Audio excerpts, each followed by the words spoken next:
ನಮಸ್ಕಾರ ಫ್ರೆಂಡ್ಸ್, ಎಲ್ಲರೂ ಹೇಗಿದ್ದೀರಾ? ಚೆನ್ನಾಗಿದ್ದೀರಾ ಅಂತ ಅನ್ಕೊತೀನಿ. ಅದೇ ಗೈಸ್, ಈಗ ಪಾರ್ಟ್ 2 ಸ್ಟೋರಿದು ಇಂದು ಸ್ವಲ್ಪ ಲೇಟ್ ಆಯ್ತು ಗೈಸ್ ಬಿಡೋದು. ಪಾರ್ಟ್ 1ದಲ್ಲಿ ಬೆಳಕು ಬಂತು ನೋಡಿ ಗೈಸ್. ಬೆಳಕು ಬಂದ ತಕ್ಷಣ ಬೆಳಕು ಹೋದ ತಕ್ಷಣ ಅವನು ಏನು ಮಾಡುತ್ತಾನೆ ಅದ್ರ ಬಗ್ಗೆ ಹೇಳ್ತೀನಿ ಇವತ್ತು. ಹಾಗೆ ಯಾರೆಲ್ಲ ನಮ್ಮ ಯೂಟ್ಯೂಬ್ ವಿಡಿಯೋ ನೋಡ್ತಿದ್ದಾರೆ ದಯವಿಟ್ಟು ನಮ್ಮ ಪೇಜನ್ನು ಸಬ್ಸ್ಕ್ರೈಬ್ ಮಾಡ್ಕೊಳ್ಳಿ. ಹಾಗೆ ಇನ್ಸ್ಟಾಗ್ರಾಮು ಫೇಸ್ಬುಕ್ ಎಲ್ಲ ಫಾಲೋ ಮಾಡ್ಕೊಳ್ಳಿ ಗೈಸ್. ಈಗ ನೋಡಿ ಗೈಸ್, ಆ ಲೈಟ್ ತಕ್ಷಣ ಆಫ್ ಆದ್ಕೊಳ್ಳೆ ಅವನ ಹಿಂದೆ ಯಾರೋ ನಿಂತಿದ್ದಾರೆ ಅಂತ ಫೀಲ್ ಬರುತ್ತೆ. ಈಗ ಹಿಂದೆ ಯಾರೋ ಇದಾರಪ್ಪ ಅಂತ ಆ ಟೈಪ್ ಫೀಲ್ ಬರುತ್ತೆ. ಅವಾಗ ಅವನು ಫುಲ್ ಎಲ್ಲ ಕೈ ಕಾಲು ನಡಕ್ ಚಾಲು ಆಗುತ್ತೆ ಗೈಸ್. ಯಾಕಪ್ಪ ಅಂತಂದ್ರೆ ಅಷ್ಟು ಭಯ, ಹಿಂದೆ ಯಾರು ನಿಂತಿದ್ದಾರೆ ಅಂತಂದು. ಆ ಟೈಮ್ದಲ್ಲಿ ಹಿಂದೆ ತಿರುಗಿ ನೋಡ್ತಾನೆ ಗೈಸ್ ಅವನು, ಆದರೆ ಯಾರು ಕೂಡ ಇರೋದಿಲ್ಲ. ಯಾವ ಥರ ಫೀಲಿಂಗ್ ನೋಡಿದ್ದು ಹೌದಾ? ಯಾರು ಕೂಡ ಇರೋದಿಲ್ಲ. ಆದರೆ ಕಿವಿ ಹತ್ತಿರ ಗೈಸ್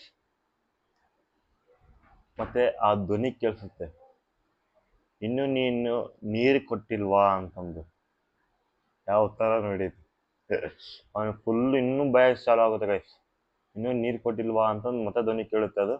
ಆ ಟೈಮ್ದಲ್ಲಿ ಮತ್ತೆ ಅವನು ಅಲ್ಲಿ ಬೇಗ ಅಲ್ಲಿ ಡೋರ್ ಓಪನ್ ಮಾಡೋಕ್ಕೆ ಟ್ರೈ ಮಾಡ್ತಾನೆ ಗೈಸ್. ಆ ಡೋರ್ ಓಪನ್ ಆಗೋದಿಲ್ಲ. ಅವನು ಹೃದಯ ಬಡಿತ ಇನ್ನೊಂದು ಜೋರಾಗುತ್ತೆ ಗೈಸ್. ಫುಲ್ ಎಲ್ಲಿ ಬೇಕಲ್ಲಿ ಇದು ಎಲ್ಲಿ ಯಾವ ಮನಿ ಅಲ್ಲೆಲ್ಲ ಚೆಕ್ ಮಾಡಕ್ಕೆ ಹೋಗ್ತಾನೆ, ಹಂಗೆ ಮಾಡ್ತಾನೆ. ಏನೂ ಸಿಗೋದಿಲ್ಲ ಗೈಸ್ ಅವನಿಗೆ. ಎಲ್ಲಿ ಹೊರಗೆ ದಾರಿನೇ ಇಲ್ಲ, ಒಂದೇ ಡೋರ್ ಬಿಟ್ಟು.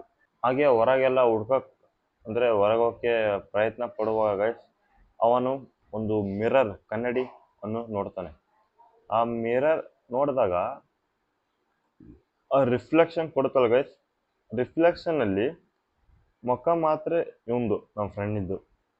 ಕಣ್ಣು ಇಷ್ಟು ಭಾಗ ಗೈಸ್, ಇಷ್ಟು ಮೂಗು ಕಣ್ಣು ಅಷ್ಟೆಲ್ಲ ಬೇರೆ ಆಡೋದು ನೋಡಿ. ಆ ಟೈಮ್ ಸಿಚುವೇಶನಲ್ಲಿ ಯಾವ ಥರ ಅನ್ಸಿರ್ಬೋದು ಅವನಿಗೆ ಅಂತಂದು. ಅರ್ಥ ಆಯ್ತಾ? ಆ ಟೈಪ್ ಆಗಿದೆ. ಮುಖ ಮಾತ್ರ ಇವಂದು, ಅಲ್ಲ ಕಣ್ಣು ಗಿಣ್ಣೆಲ್ಲ ಅವಂದು. ಓಕೆನಾ? ಆಗ ಆ ರಿಫ್ಲೆಕ್ಷನ್ ಇದ್ರೆ ಗೈಸ್ ಸ್ವಲ್ಪ ನಗೋಕ್ಕೆ ಚಾಲು ಮಾಡಿತು. ಇವನಾಗಲ್ಲ, ಆದರೆ ಅದು ನಗ್ತು.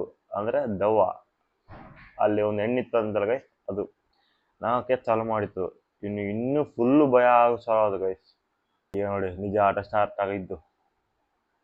ಆಗ ಕನ್ನಡಿಯಿಂದ ಹೊರಗೆ ಕೈ ಬರೋಕ್ಕೆ ಚಾಲು ಆಯ್ತು ಗೈಸ್.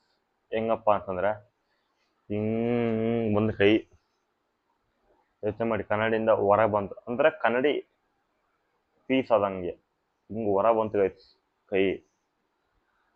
ಓಹ್, ಈಗ ಸಾಕು ಗೈಸ್. ಇದು ತೀರಾ ಸಸ್ಪೆನ್ಸ್ ಆಗೋದು ಬೇಡ, ಥ್ರಿಲ್ ಆಗೋದು ಬೇಡ. ಈಗ ಇದು ಆತ್ಮ ಯಾರ್ದು, ಅದು ಅಲ್ಲಾಕೆ ಸೇರಿದೆ, ಹಾಗೂ ಕೈ ಹೊರ ಬಂದಮೇಲೆ ಏನಾಯಿತು ಇದೆಲ್ಲ ತಿಳ್ಕೊಳಕ್ಕೆ ಪಾರ್ಟ್ 3 ವಿಡಿಯೋ ಬಿಡ್ತೀನಿ, ಅದನ್ನು ನೋಡಿ. ನೀವು ಅನ್ಕೊಂತಿರ್ಬೋದು ಇವನ್ ಯಾಕೆ ಪಾರ್ಟ್ 1 ಪಾರ್ಟ್ 2 ಪಾರ್ಟ್ 3 ಮಾಡ್ತಾ ಇರ್ಬೋದು ಅಂತಂದು.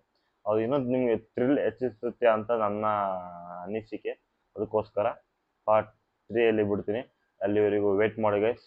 ಹಾಗೆ ನಮ್ಮ ಫೇಸ್ಬುಕ್ ಚಾನಲ್, ಇನ್ಸ್ಟಾಗ್ರಾಮ್ ಚಾನಲ್ ದಯವಿಟ್ಟು ಸಬ್ಸ್ಕ್ರೈಬ್ ಫಾಲೋ ಮಾಡ್ಕೊಳ್ಳಿ. ಯೂಟ್ಯೂಬ್ ಸಬ್ಸ್ಕ್ರೈಬ್ ಮಾಡ್ಕೊಳ್ಳಿ. ಬರ್ತೀನಿ ಗೈಸ್.